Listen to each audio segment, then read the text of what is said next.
ناظرین، وطن عزیز کی سیاست میں نعروں کی اہمیت ہمیشہ کام سے زیادہ رہی ہے۔ ذوالفقار علی بھٹو کا روٹی کپڑا مکان کا نعرہ ہو، یا نواز شریف کا ووٹ کو عزت دو کا نعرہ ہو، یا میرے کپتان کا نئے پاکستان کا نعرہ ہو، عوام نے ان نعروں کو ہمیشہ پذیرائی بخشی ہے۔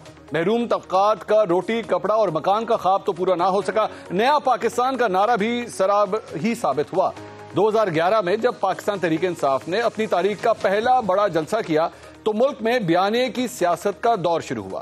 کرپشن کے خلاف میرے کپتان کے بیانیے نے ان لوگوں کو بھی اپنی طرف کھینچ لیا جو ملکی سیاست کے ہر انداز سے بیزار ہو کر لا تعلق ہو چکے تھے۔ 2017 میں وزارت عظمیٰ سے بے دخلی کے بعد میرے چھوٹے قائد کے بڑے بھائی میاں نواز شریف نے جب ووٹ کو عزت دو کا نعرہ لگایا تو ہمیشہ سے اقتدار کی سیاست پسند کرنے والے کارکن بھی اس دلکش نعرے کے اسیر ہو گئے۔ جب میاں نواز شریف نے اب میں نظریاتی ہو گیا ہوں جیسا انکشاف کیا تو داد و تحسین کے وہ ڈونگرے برسائے گئے کہ بہت سے مخالفین بھی دلی دل میں انہیں قافلہ انقلاب کا سالار سمجھ بیٹھے۔ کئی اہل قلم نے انہیں سقراط اور چی گویرا کی صف میں لا کھڑا کیا۔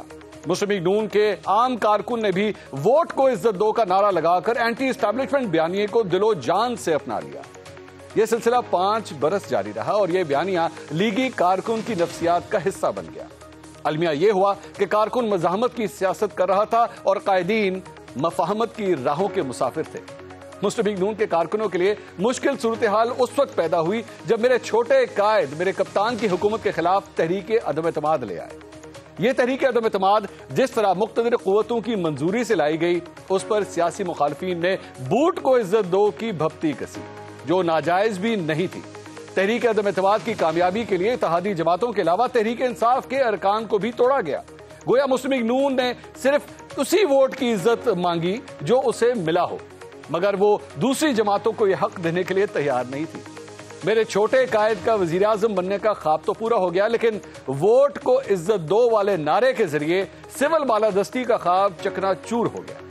کسی لیگی لیڈر کی زبان سے یہ نعرہ سننے کو اب مدت ہو گئی ہے۔ یوں لگتا ہے مسلم لیگ نون کا بیانیہ نیپال کے جنگلوں کا رخ کر گیا ہے۔ دوسری طرف میرے کپتان نے امپورٹڈ حکومت کا نعرہ اور امریکی سازش کا بیانیہ بڑی مہارت سے مقبول بنا لیا، جس سے ان کی سیاسی پوزیشن بہت بہتر ہو گئی۔ ووٹ کو عزت دو کا نعرہ جتنا جارحانہ تھا اسے لگانے والی جماعت اتنی ہی دفاعی پوزیشن پہ چلی گئی۔ میرے کپتان پر لاڈلا ہونے کا الزام لگانے والی مسلم لیگ نون ووٹ کو عزت دو کا نعرہ نظر انداز کر کے ووٹ بھی مانگ رہی ہے اور اب عزت بھی۔ جناب، یہ بھی لاڈلا پنی ہے۔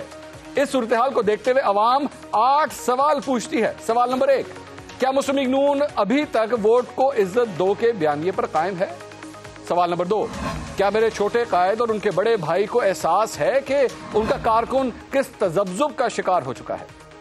سوال نمبر 3، کیا مسلم لیگ نون کی قیادت کو اس بیانیے کو سیاسی فائدے کے لیے وقتی طور پر استعمال کرتی ہے؟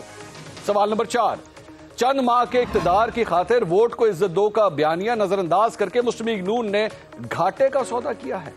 سوال نمبر 5، کیا تحریک انصاف کو ملنے والے ووٹ کی کوئی عزت نہیں ہے؟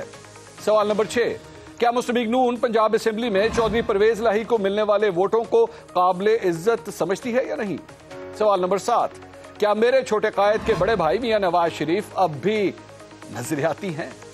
سوال نمبر 8، کیا مسلم لیگ نون مفاہمت چھوڑ کر مزاحمت کی طرف جانے کو ہے اور اس کے لیے ووٹ کو عزت دو کے نعرے کی طرف واپسی اب لازمی ہو چکی ہے؟